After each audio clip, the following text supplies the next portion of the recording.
Бүгүн парламентте жогорку соттун судьялыгына көрсөтүлгөн талапкерлерди тандоо маселеси каралды. Президенттин парламенттеги өкүлү Курманбек Дыйканбаев талапкер катары Ирина Воронцованын, Дамира Орозованын, Кыдык Жунушбаевдин, Нургүл Бакированын, Айдарбек Алымкуловдун атын атады. Алар буга чейин укук коргоо, сот тармактарында иштеп келишкен. Жалпы жыйында биринчилерден болуп сөз алган Жанар Акаев талапкерлердин баарын өткөрбөй коюуну сунуш кылды. Коомдо элибиз 99% сотторго ыраазы эмес. Сот адилеттүүлүгү бизде азырынча орной элек. Ошон үчүн биз эл өкүлү катары элде болуп аткан нерсеге сөзсүз жооп беришибиз керек. Ошон үчүн кайсы сотко ким кандай добуш берди элдер көрүш керек. Буга парламенттагы жооп беребиз. Ошон үчүн биз муну ачык добуш менен шайлашыбыз керек.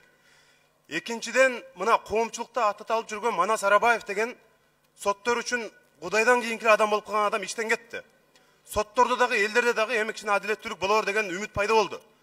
Келгиле, жогорку кеңеш biz реформаны өзгөрүүнү мына өзүбүздөн баштайлы.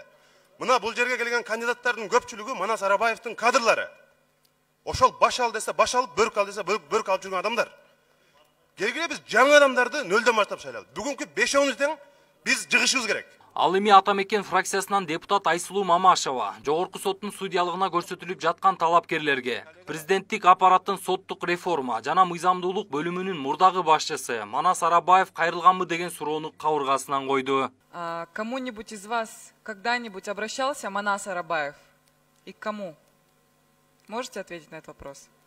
Это вопрос к каждому кандидату. Мисалы мага кайрылган эмес. Айсулу Турусбековна, ко мне он никогда не обращался. Айсулу Турусбековна, ко мне тоже он не обращался. Надо же, удивительно. Дальше. В рамках закона выносится решение, никто не обращался. Урматтуу Айсулу Турусбековна, мен өзүм сот системасынан 2013-жылы кетип, мына эми 2018 кайрылып келип атам. Манас Арабаевди эч кандай тааныбайм, тааныган да эмесмин. Себеби мен анын тушунда иштеген жокмун. То есть, получается, вы утверждаете, что ни по какому судебному делу никому из вас Манас Арабаев не обращался. Хотя на сегодняшний день многих из вас обвиняют в том, что вы являетесь непосредственно людьми, исполнителями заказов этого человека. Талкуу учурунда депутаттардын көпчүлүгү сотторго болгон элдин ишеними анчейин эмес. Мындай мүнөздөмөлөр кайдан жана эмне себептен келип жатканына токтолушуп, бул тууралуу аттанып жаткандардын оюн билип көрүштү. Мындай суроо талапкерлерге.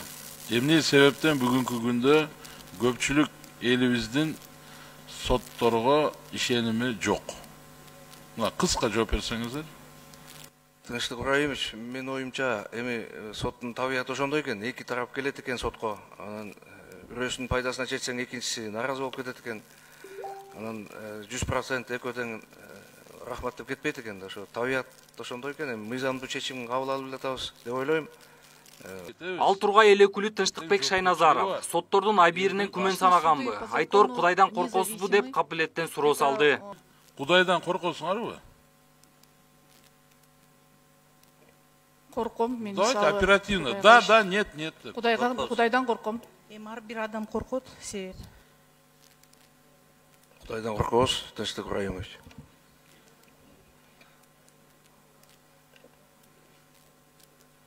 Почему кандидат Воронцова не отвечает Ирина Николаевна? Я верю в Бога и боюсь Бога.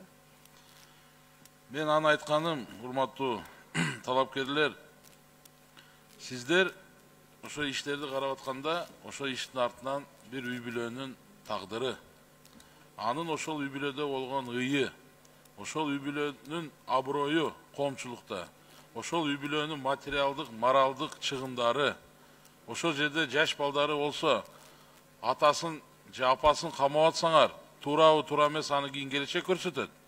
Ошол жерде жаш балдары, неберелери ыйлап, ошону эске алып коюңуздар. Коомчулукта өтө оор кылмыш жасаган адам өлүм жазасына тартылуусу керек деген пикирлер айтылып келет. Талкуу учурунда ушундай көпчүлүктүн кызыгуусун арттырган маселеге сот тармагында көп жылдардан бери иштеп келген тажрыйбалуу талапкерлердин да оюн биле алдык.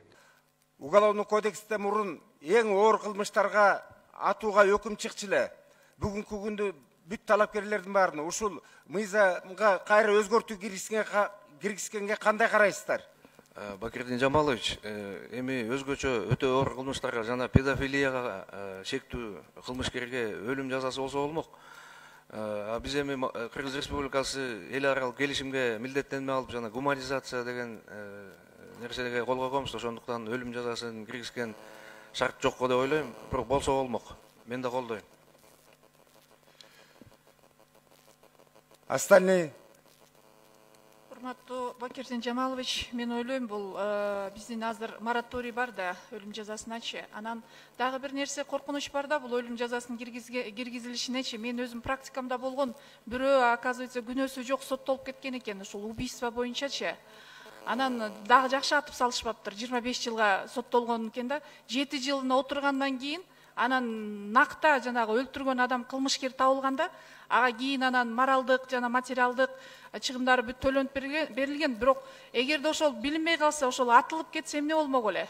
Ошондуктан мен ойлойм, бунун эки жагы бар депчи. Плюс Андан тышкары сот системасындагы коррупциялык элементтерди азайтуу үчүн соттордун айлык маянасы канча болуусу керек деген ыңгайсыз суроолор да болду. Көп статистикалар болду. Кыргызстанда канча айлыктын көлөмү канча болуш керек коррупция азайыш үчүн дегенче, сот системасында канча болуш керек айлыктын көлөмү? Коррупция бир 50% азайыш үчүн. Рахмат сурооңузга, Руслан Айтбаевич. Мен ойлойм, азыр эми биздин эмеде мамлекетибиздин эмесине турганда азыркы учурга ушу чындыгында соттордун зарплатасын эмесин бир 100 миңге жеткизип, анан талаптарга өзү коюлуп атат, өзү талаптар азыр мыйзамдын баары иштеп баштаса мындан да катуу талаптар болот да.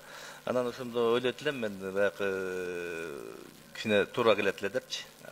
Бөлөк Кыркарбаевич, 100 миң сом алсаңыздар 50%ке түшөбү коррупция? Айлыкты көбөйткөндөн кийин, мисалы эч ким эметпесе, барлыгы жетишип элдер эме ойлойм да, анан коррупция ылдыйлайт болуш керек деп. Ал эми депутат Рыскелди Момбеков өлкөнү артка тартып жаткан соттук реформа болуп жатканын белгилеп, отургандарды жакшылап электен өткөрүүнүн негизинде гана шайлоо керек экенин баса белгиледи. Бүгүнкү күндө сот реформасы жүрдү. Рейси калып калды, формасы эле жүрдү. Булардын формасы өзгөрдү. Сот реформасы болгон жок да. Булардын айлыгын биз каражатты 5 эсе көбөйттүк, а бирок сот элдерди сот кылган ишенимин 5 эсе төмөндөттү. Жанар айтып атпайбы 99% ишенбейт депчи. 99,9% бүгүн сотторго ишенбейт. Бүгүн мына соттордун баардыгын биз электен өткөрүшүбүз керек. Жоопкерчиликти мойнуна алышыбыз керек. Президент Сооронбай Шарипович өткөрүп жибериптир. Бирок биз дагы жоопкерчиликти алышыбыз керек. Азыркы күндө артка жүргөн бир эле сот реформасы. Кыргызстандын бүтүндөй мамлекеттик бийлигине көйө жапкан сот реформасы. Ошон үчүн бүгүнкү келген соттордун баардыгын электен өткөрүп, анан кийин шайлашыбыз керек. Депутаттар жогорку соттун судьялыгына көрсөтүлгөн 5 талапкерге добуш берүүнүн жыйынтыгында Кыдык Жунушбаев менен Нургүл Бакированын талапкерлиги жактырылып, Ирина Воронцова, Дамира Орозова жана Айдарбек Алымкулов жетиштүү добуш ала алган жок. Мыйзам боюнча добуш берүүнүн жыйынтыгында жогорку соттун судьясы болуп шайланган Кыдык Жунушбаев менен Нургүл Бакирова жогорку кеңеште ант беришти. Конституциясына жана мыйзамдарына ылайык так Жодар Бешимбузумов, Азамат Жумадилов, Next TV күндүн темасы үчүн.